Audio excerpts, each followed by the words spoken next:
Vous est-il déjà arrivé de vous réveiller, de jeter un coup d'œil à votre glucomètre et de vous dire: «Pourquoi ma glycémie me donne-t-elle déjà du fil à retordre? Pourquoi ma glycémie me donne-t-elle déjà du fil à retordre?» Vous suivez peut-être scrupuleusement les prescriptions du médecin. Vous surveillez votre alimentation. Vous prenez vos médicaments à temps. Vous faites tout selon les règles. Pourtant, vous êtes là, dès le matin, à regarder un chiffre qui vous donne envie de jeter le glucomètre dans la poubelle la plus proche. Et vous vous demandez: qu'est-ce que je fais de travers? Pourquoi mon corps ne coopère-t-il pas? Cela peut être frustrant, en particulier lorsque toute la volonté est mise dans la gestion du diabète, mais que vos résultats matinaux ressemblent toujours à des montagnes russes endiablées. Mais voici ce qui pourrait vous surprendre. Parfois, le plus grand fauteur de troubles vous surprend dans les 30 minutes qui suivent l'ouverture des yeux. Oui, cette petite fenêtre entre le coucher et le petit déjeuner peut donner le ton à toute votre journée, à tel point que votre glycémie peut rester calme et stable ou monter en flèche de façon imprévisible, tout cela à cause de ces premiers instants du matin. Alors, si vous vous réveillez avec des chiffres qui vous irritent, ou si vous vous êtes déjà demandé pourquoi votre glycémie se comporte comme si elle avait son propre esprit, restez avec moi jusqu'à la fin de cette vidéo, car aujourd'hui, je vais vous faire part de 5 habitudes matinales simples, plus un secret qui les relie toutes, conçues spécifiquement pour les personnes diabétiques de plus de 60 ans. Une fois que vous les aurez comprises, vous verrez comment arrêter les pics de glycémie matinaux avant même qu'ils ne se manifestent. Avant de nous plonger dans ces habitudes, laissez-moi vous demander une petite faveur. Si vous êtes comme moi, déterminé à vieillir comme un bon vin, à protéger votre indépendance et à vivre une vie plus saine, commentez ci-dessous en disant « Moi aussi ». Je veux savoir si vous faites le même voyage que moi, si vous vous engagez à relever ces défis matinaux de front. Votre commentaire pourrait bien inspirer quelqu'un d'autre qui se sent seul dans cette bataille. Maintenant, parlons de pourquoi ces moments matinaux sont si cruciaux. Il existe un coupable caché appelé phénomène de l'aube. C'est la façon dont le corps vous prépare à vous réveiller, mais il peut tranquillement saboter votre glycémie dans le processus. Je vais vous expliquer tout cela et comment le neutraliser grâce à 5 habitudes simples qui prennent moins de 30 minutes chaque matin. Alors, si vous êtes prêt à transformer vos lectures matinales sauvages en quelque chose de stable et de prévisible, embarquons ensemble pour ce voyage. Avez-vous remarqué que certains matins, vos chiffres sont inexplicablement élevés, même si la nuit précédente a été pratiquement parfaite? Vous avez mangé un dîner équilibré. Vous avez pris toutes vos pilules à temps. Vous vous êtes reposé du mieux que vous pouviez. Pourtant, vous vous réveillez, vous vérifiez votre glycémie et vous vous demandez si votre glucomètre n'a pas besoin d'une pile de rechange. C'était mon cas il n'y a pas si longtemps. Je me souviens d'une conversation avec mon médecin, exaspéré par le fait que mes soirées se passaient bien, que mes relevés au coucher étaient tolérables, mais qu'au matin, ma glycémie avait grimpé plus haut qu'un chat curieux sur le comptoir de la cuisine. Mon médecin m'a expliqué que notre corps libère certaines hormones pour nous aider à nous élever et à briller, comme le cortisol et l'hormone de croissance. Chez les personnes diabétiques, en particulier à partir de la soixantaine, ces hormones peuvent inciter le foie à libérer une dose supplémentaire de glucose juste avant le réveil. Cette petite astuce est connue sous le nom de phénomène de l'aube. C'est comme si notre propre système nous préparait à un voyage mouvementé dès le départ. Mais voici la bonne nouvelle. Ce n'est pas parce que le phénomène de l'aube ce produit, qu'il doit régir votre vie. Après des années d'essais personnels, et en examinant de près les données d'innombrables personnes âgées atteintes de diabète, j'ai découvert 5 habitudes matinales spécifiques qui, une fois combinées, peuvent vous aider à récupérer vos matins et vos chiffres. Ces étapes ne vous obligeront pas à faire un entraînement extrême à l'aube ou à jongler avec des règles compliquées. Au contraire, elles sont simples, rapides et s'intègrent parfaitement à une routine matinale détendue. Mais ne vous laissez pas tromper par leur simplicité. La puissance réside à la fois dans les habitudes elles-mêmes et dans l'ordre précis dans lequel vous les prenez. Je vous dévoilerai cette dernière pièce du puzzle à la fin. Tout d'abord, nous allons décomposer chaque habitude une par une. Le plus grand choc pour moi a été de constater à quel point les premières minutes passées au lit pouvaient être cruciales. Lorsque j'ai eu 60 ans, j'étais la définition même de rouillé au réveil. Je m'asseyais sur le bord de mon lit, je me frottais les yeux pendant une éternité, puis je me dirigeais vers la cuisine, avec l'impression de traîner quelques tonnes supplémentaires dans mes os. Peut-être pouvez-vous vous identifier à cela, se réveiller lentement, se sentir patraque et mettre une éternité à rassembler suffisamment d'énergie, ne serait-ce que pour marcher jusqu'à la salle de bain. Nous pourrions appeler cela le vieillissement normal, mais il s'avère que ce démarrage léthargique peut faire plus que saper notre motivation. Il peut aussi maintenir notre glycémie à un niveau élevé. Pourquoi? Parce que si nous nous attardons dans cet état de demi-sommeil, les hormones de l'aube qui font grimper le taux de glucose s'attardent également. Des études menées dans des cliniques s'occupant d'adultes âgés atteints de diabète montrent que si nous activons délibérément notre système circulatoire dans les 10 premières minutes du réveil, nous pouvons réduire de manière significative les taux de glucose matinaux. C'est un peu comme si vous envoyiez un message à votre corps tôt le matin. C'est l'heure de se lever, c'est l'heure de se réguler, il faut stabiliser la glycémie. Voici la routine de l'éveil activé, divisée en étapes faciles, environ 10 minutes au total. Respiration consciente, 1 à 2 minutes. Allongé sur le dos avant de sortir du lit, prenez 5 respirations lentes et profondes. Inspirez 4 fois. Faites une pause de 4 fois et expirez 6 fois. Cela aide le système nerveux à passer d'un état léthargique et somnolent à un état d'éveil en douceur. Mouvement doux, 3 à 4 minutes. Toujours allongé, faites tourner vos chevilles 10 fois dans chaque direction. Ensuite, fléchissez et étendez chaque jambe quelques fois. Ces petits mouvements font circuler le sang sans heurter les articulations. Transition assise, 1 minute. Assis sur le bord du lit, faites rouler vos épaules vers l'avant et vers l'arrière 10 fois.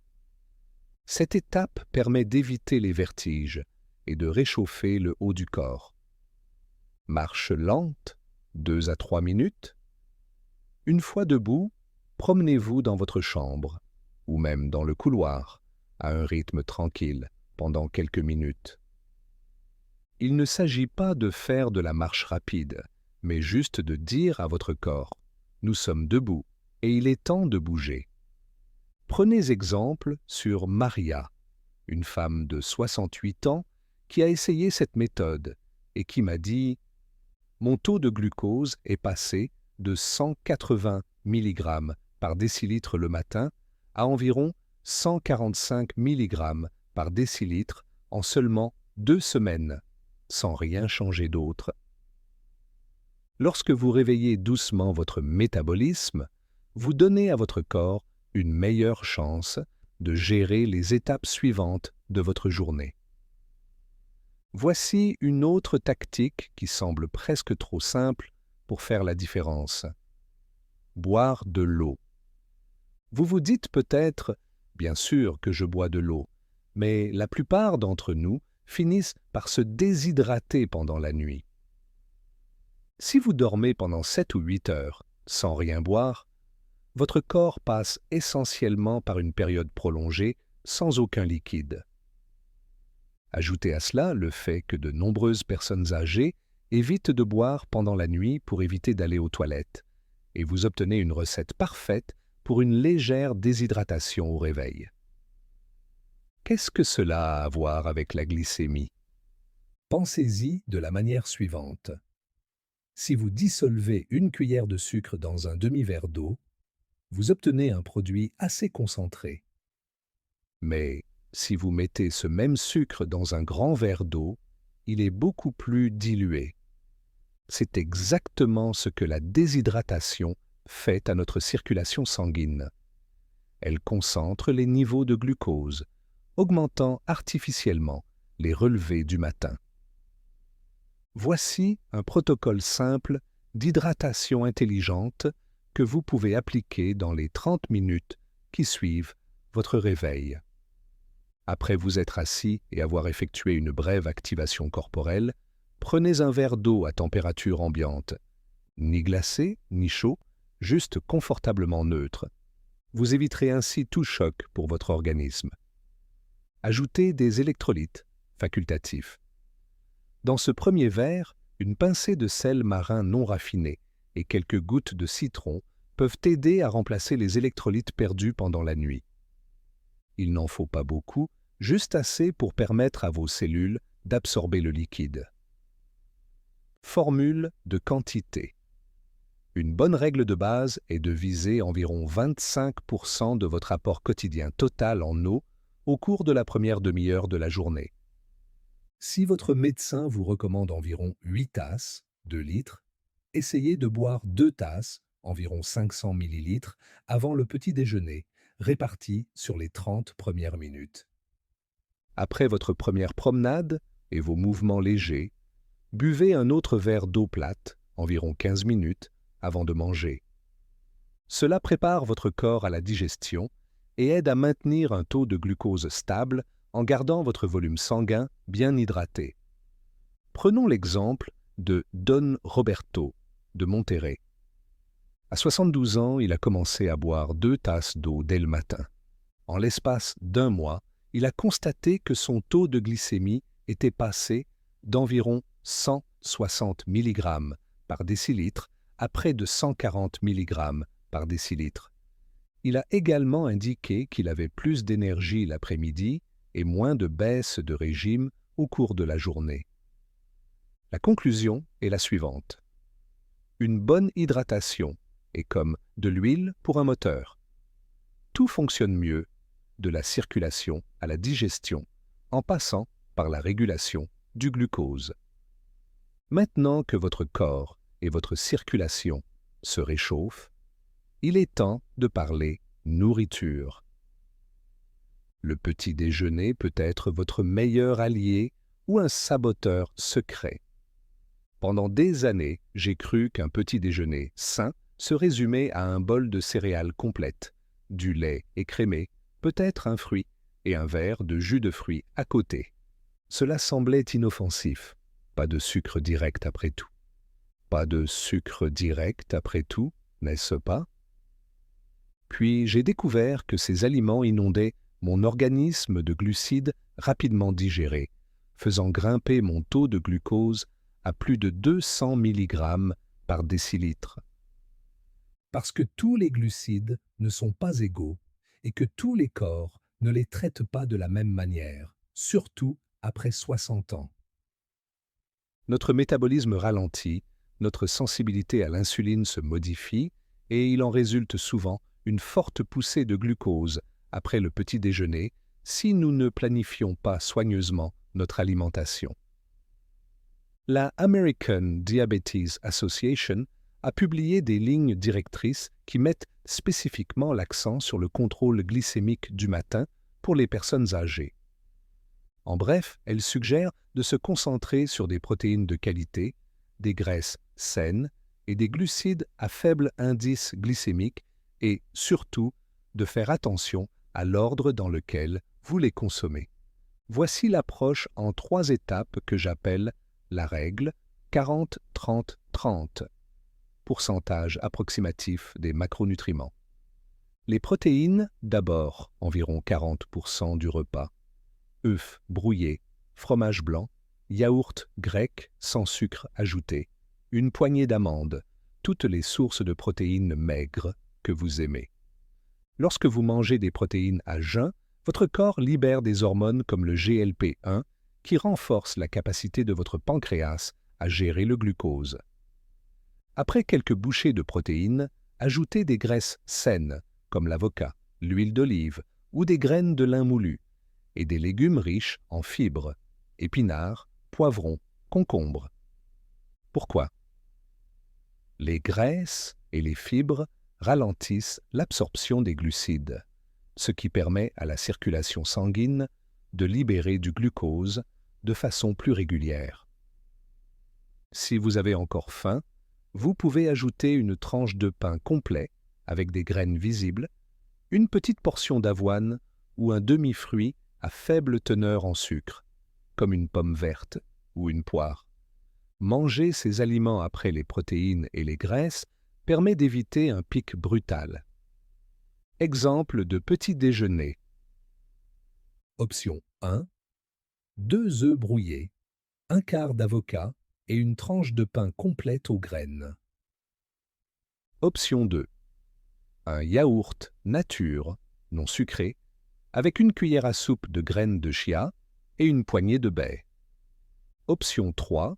Une touche mexicaine. 2 œufs mélangés à des nopales. Une cuillère de purée de haricots, sans sein doux, et une petite tortilla de maïs. Madame Carmen, 65 ans, de Puebla, est passée du jus d'orange et des céréales à un petit déjeuner protéiné composé d'œufs et de légumes verts. Elle a vu sa glycémie après le petit déjeuner chuter d'environ 195 mg par décilitre à 135 mg par décilitre en 3 semaines environ. De plus, elle a déclaré que son coup de barre du milieu de la matinée avait disparu et qu'elle ressentait un regain d'énergie constant qui la portait jusqu'au déjeuner. Pourquoi cela fait-il une telle différence? Parce que vous coopérez avec la physiologie de votre corps au lieu de la combattre. En donnant à votre organisme des protéines et des fibres dès le départ, vous ancrez votre métabolisme, vous ralentissez les poussées de glucose et vous gardez les hormones du matin sous contrôle. À ce stade, nous avons mis en place une routine de réveil en douceur, nous nous sommes hydratés et nous avons pris un petit déjeuner bien planifié. Mais comment savoir si cela fonctionne réellement pour vous? C'est là que la surveillance entre en jeu. Trop souvent, nous mesurons notre glycémie, nous voyons un chiffre qui nous déplaît et nous rangeons le glucomètre dans un tiroir par frustration. Et si ce mauvais chiffre était en fait un indice, un signal que votre corps vous donne quelque chose de spécifique? Le docteur Richard Bernstein a dit que votre glucomètre est votre meilleur ami. Si vous notez non seulement le résultat, mais aussi le contexte qui l'entoure, vous pouvez voir des tendances qui restent invisibles autrement. Par exemple, commencez une carte personnelle du glucose en mesurant au réveil, préactivation. Lorsque vous êtes encore au lit, effectuez une vérification rapide. C'est votre base de référence. Notez l'heure, la façon dont vous avez dormi et tout stress ou douleur que vous ressentez.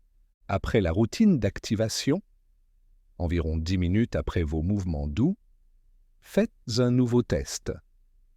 La tension monte-t-elle ou descend-elle? Vous verrez si une simple circulation aide vraiment. Après l'hydratation, 15 minutes après avoir bu de l'eau, vérifiez si cela affecte vos niveaux. Certaines personnes constatent une légère baisse, ce qui prouve l'impact immédiat de l'hydratation.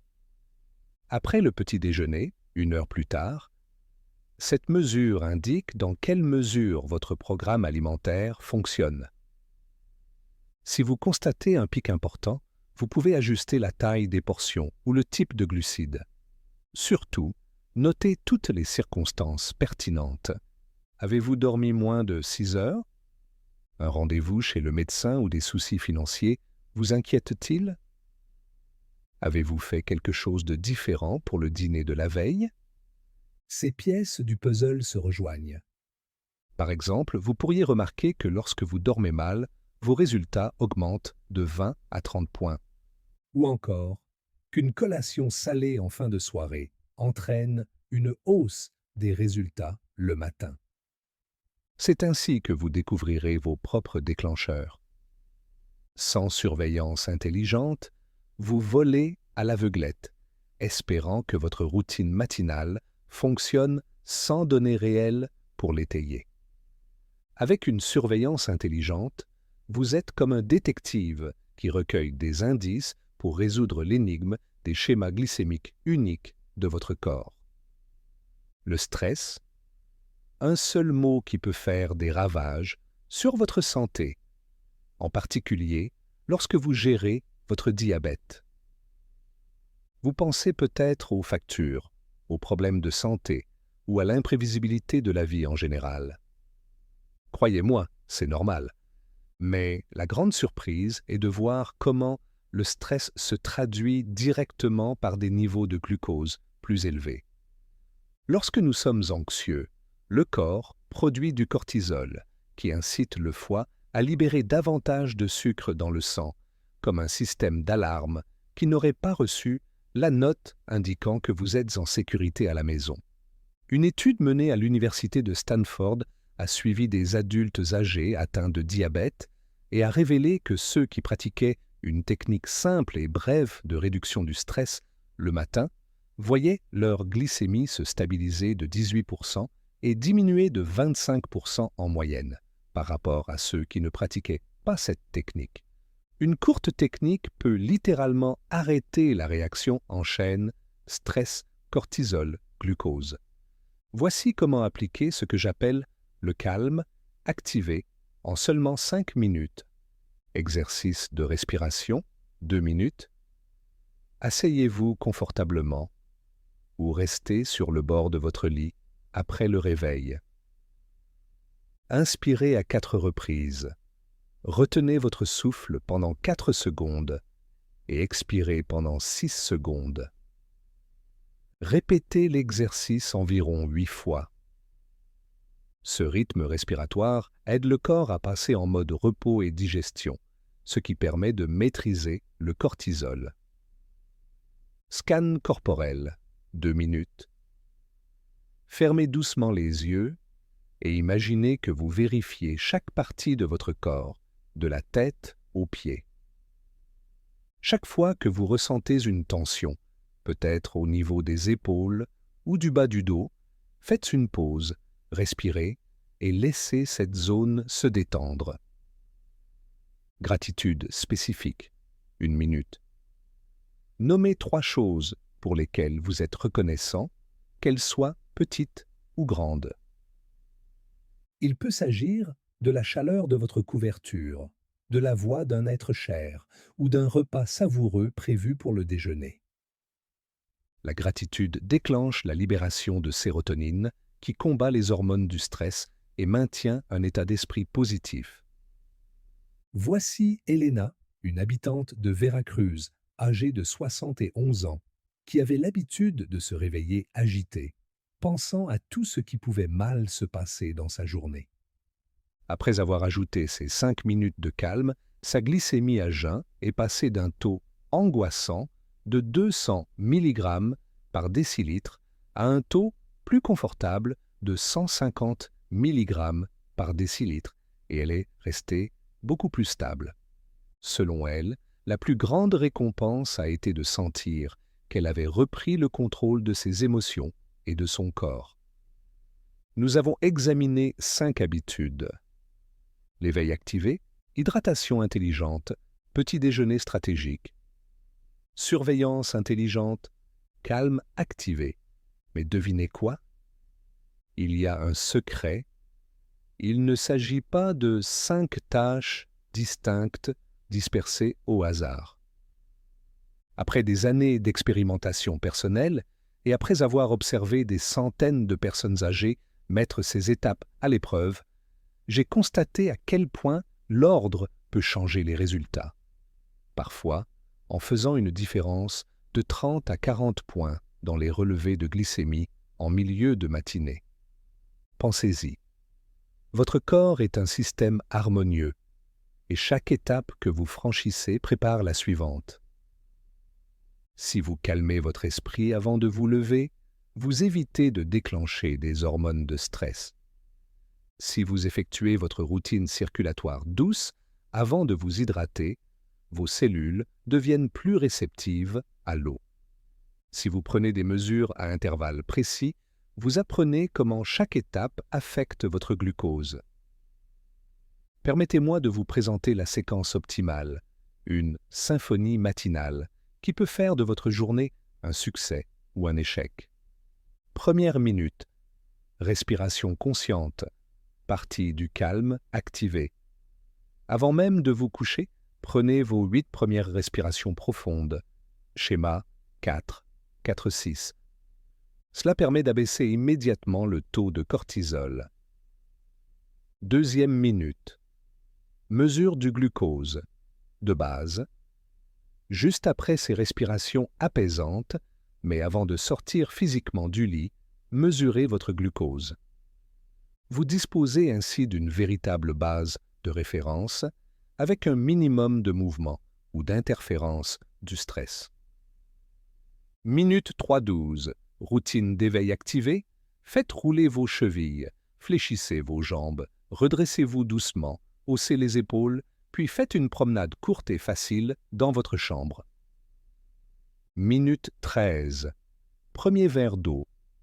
Immédiatement après avoir réchauffé votre corps, buvez de l'eau avec un peu de sel de mer et de citron.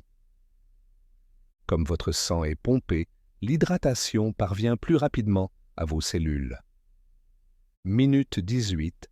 Deuxième vérification du taux de glucose, facultatif mais utile. Voyez comment ces petites actions, calme, mouvement, hydratation, ont un impact sur votre taux de sucre. Même s'il s'agit d'un changement mineur, cette connaissance est inestimable. Minute 19 à 24. Terminez le calme activé. Si vous n'avez fait que respirer tout à l'heure, terminez maintenant le balayage corporel et l'exercice de gratitude. Cela permet aux hormones de stress de rester calmes pendant que votre corps passe en mode éveillé et alerte. Minute 25, deuxième verre d'eau plate, quelques gorgées seulement, ou un verre entier si vous préférez. Vos cellules sont prêtes et attendent d'être à nouveau hydratées. Minute 26-40. Petit déjeuner stratégique. Préparez et prenez votre petit déjeuner dans le bon ordre. Les protéines d'abord, les graisses, fibres ensuite, les glucides enfin. Cela prend généralement entre 10 et 15 minutes en fonction du repas. 1 heure après la première bouchée, vérification finale de la glycémie. Cette mesure permet de confirmer que votre symphonie matinale a atteint tous les objectifs fixés. Si vous constatez une augmentation modérée ou plus faible que d'habitude, vous savez que cela fonctionne. S'il y a un pic, vous pouvez modifier les composants du petit déjeuner. Don Miguel, un habitant de Mérida, âgé de 74 ans, a décidé d'essayer cette séquence exacte pendant 30 jours. Il a constaté une baisse régulière de sa glycémie matinale, qui est passée d'environ 175 mg par décilitre à une moyenne de 140 mg par décilitre. Mais ce qui l'a le plus enthousiasmé, c'est la régularité de ces chiffres, plus de fluctuations brutales d'un jour à l'autre. Il a également constaté qu'il avait plus confiance en lui et qu'il passait ses matinées avec beaucoup moins d'incertitude et de stress. Voici une dernière réflexion. Ces 5 habitudes, et en particulier l'ordre, ne s'attaquent pas seulement à votre glycémie. Elles abordent également l'aspect émotionnel de la vie avec le diabète. Il est facile de se sentir impuissant lorsque vous vous réveillez avec des chiffres qui vous contrarient ou vous font peur. En prenant les choses en main immédiatement, par une respiration calme, des mouvements doux, une hydratation intelligente, un petit déjeuner mesuré et le suivi des données, vous vous donnez les moyens de connaître et de contrôler la situation. Ce sentiment de confiance et de stabilité peut se répercuter sur le reste de votre journée, en influençant la façon dont vous marchez, déjeunez, discutez avec vos amis, ou même planifiez vos repas du soir. Le diabète à 60-70 ans ou plus ne signifie pas que vous devez renoncer à votre autonomie. Il s'agit d'être plus intelligent. Grâce à de petits changements cohérents, vous pouvez transformer les matins d'une routine redoutée. Je me demande si ça va être mauvais, en un départ calme et prévisible. Un départ qui vous aide à maintenir une énergie stable et une meilleure santé générale. Merci d'avoir regardé cette vidéo. Si cette vidéo vous a été utile, ne manquez pas la prochaine vidéo qui s'affichera juste ici. Elle contient encore plus de conseils que vous allez adorer. Tapez-la maintenant et continuez.